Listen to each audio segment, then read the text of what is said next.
The way my heart is literally pounding right now, and that's non-exaggeration. I've worked at Ulta for the past 3 years. Out of the two, I've regretted not picking up an Hourglass Ambient lighting palette. Third year, she's finally mine. The packaging is always stunning. This is the Deer palette, so this is going to be the lightest out of the 3 or 4. I'm not sure. I've been holding on to this for the entire month of October. I've just been so busy, so I'm finally ready to try her and get glam. The way the Hourglass powders are so hyped, I'm extremely excited to try this out. We have number 1 finishing powder. Also for me, having dry and textured skin, a lot of powders don't do me justice, but this is shade 2, the darker finishing powder.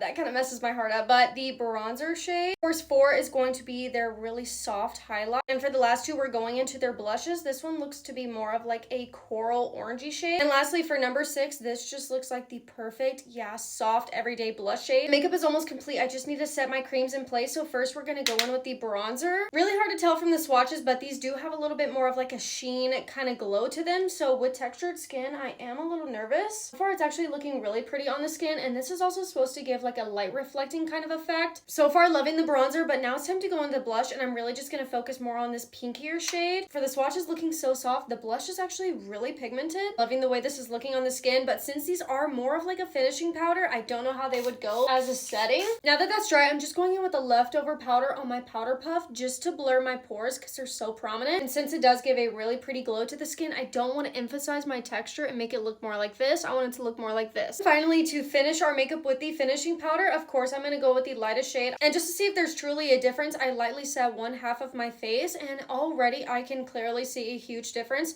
This side just looks a lot more softer, blended. It looks more finished. So I definitely feel like that light reflecting, blurring kind of property is coming through because this side just looks a lot more blurred compared to this side. But I can truly finally say that I am a proud owner of an Hourglass Ambient lighting palette. What do you guys think? And do you have one? I want to know which pattern you have.